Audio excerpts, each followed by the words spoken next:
Alright, magandang araw po sa inyong lahat mga kababayan, Batang Maynila to it's.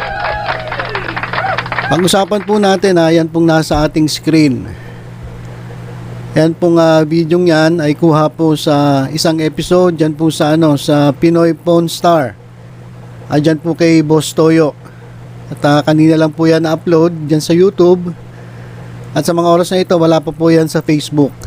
At medyo po yan, sabi nga nung iba na sa mga nag-comment doon, ito na raw ang pinaka sasabihin nating controversial at pinakamagandang episode dyan po sa Pinoy Pawn Star, dyan po sa programa ni Boss Toyo sa YouTube. Kasi naman po mga kababayan, meron pong isang babae nagpunta doon, isa pong Pinay na ang pangalan po ay Abigail Rait. At may kasama po siyang babae na 15 years old na ang pangalan po ay Gail Francesca.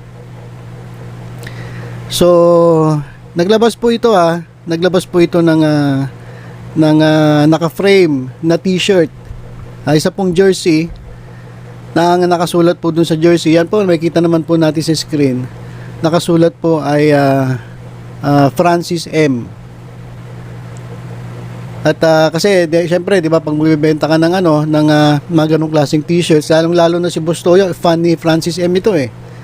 So natanong niya dun sa babae, kay Ma'am Abigail Rait, paano napunta sa kanya yung t-shirt. Tapos meron pang kasama hindi lang basta t-shirt, may kasama po siyang picture na may pirma ni Francis Magalona at meron ding parang plastic galing ata sa card, parang tinanggal sa card at may pirma pa rin ni Francis Magalona. At medyo na intriga si Boss Toyo kasi may nakasulat dong to Abigail Han. Tas meron pang I love you from Francis Magalona. So doon na po nagsimula yung yung kwento na ito palang kasama ng babae na si Abigail Rait, itong si Gail Francesca, ay anak umano ng pumanaw na master rapper na si Francis Magalona. So ito palang nagpakilalang babae na si Abigail, ito nga pong nagbenta ng t-shirt, ng jersey, memorabilia ni Francis M, ay naging karelasyon ni master rapper at sila ay nagbunga ng anak na babae. At yun nga po yung kasama nila na si Gail Francesca. At yun dito kay Abigail, ang nagpangalan daw mismo dito sa kanilang anak ay si Kiko mismo, etong si Francis M. At naman na raw ni Gail Francesca ang talent umano ng ama sa pagkanta, pag-rap at maging sa pagsayaw. Kasi dito po sa video ni Boss Toyo ay pinag-sample pa etong si Gail Francesca. At ang binanata ni Gail Francesca ay yung rap portion nung bagsakan. Yun po yung bagsakan, yun po yung kanta ni Chito Miranda, ni Francis Magalona at ni sino ba to? Si yung isang rapper na magaling, si Glock 9. So magaling din kasi napanood ko yung video. Magaling din mag-rap yung yung anak ni Francis M. So sabi ni Ma'am Abigail, for 15 years nanahimik daw siya. Wala siyang sinabi tungkol sa kanya, sa relasyon niya kay Francis M, maging sa kanilang anak.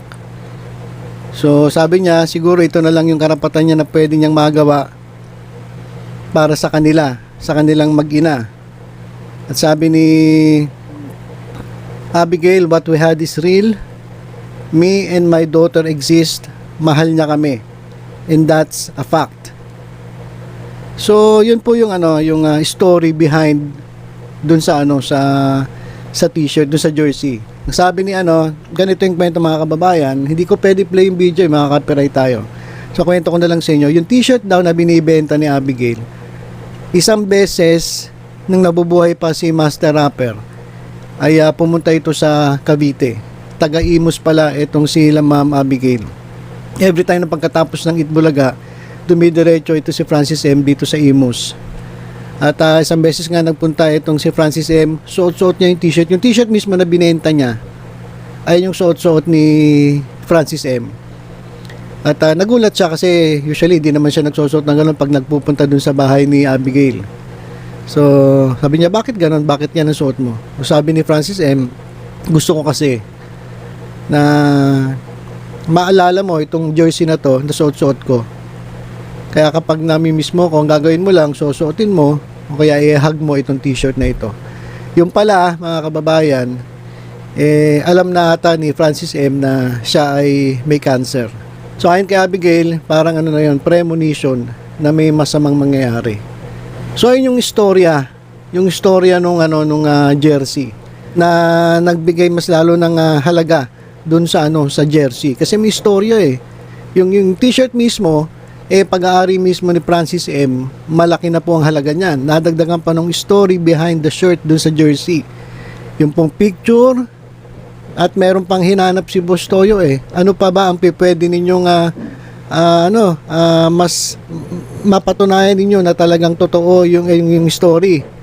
So pinakita ngayon ng anak niya yung litrato dun sa cellphone nung hawak-hawak ni Francis M etong si Francesca, itong bata nung baby pa siya at yakap-yakap niya yung kanyang nanay, ni Francis M yung nanay na si Abigail.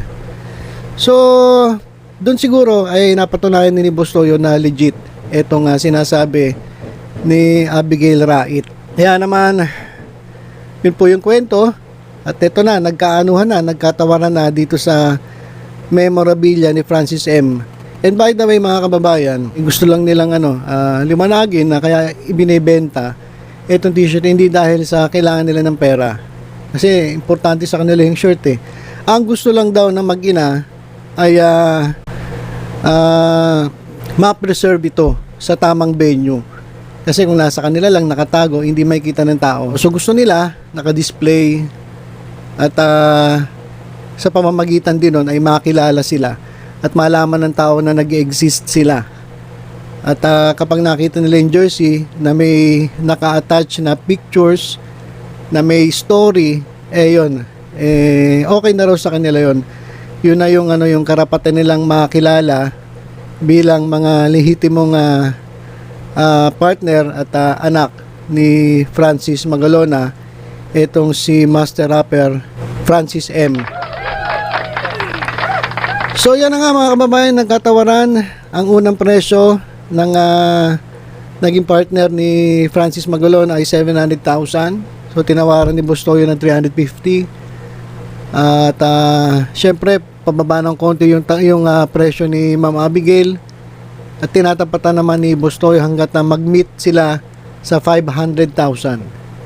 So doon na sila nagtapos at nabayaran nga itong jersey at yung story ng 500,000 pesos. So ayan mga kababayan, siguradong pag-uusapan ng isyong ito. At sigurado mabilis itong kakalat. Actually sa totoo lang, ang bilis nga kumalat kasi kaka-upload pa lang ni Boss Toyo. Ito po, balitang-balita na po. Kaya yan mga kababayan, abangan natin yung maging update dito kung ano yung sasabihin ng mga netizens. Marami namang nagulat at yung iba issue nila ito nga, lumabas na raw yung anak sa labas ni Francis M. At marami namang nagsasabi na hindi daw may tatanggi kasi kamukha ni Francis M yung bata at yung mga ipinakitang ebidensya na totoo nga yung claim ni Miss Abigail Rait tungkol sa kanilang relasyon ni Francis Magalona. So yun lang po muna mga kababayan, abangan natin yung magiging update dito at sigurado po pag-uusapan po ito sa social media. So ingat po tayong lahat, God bless.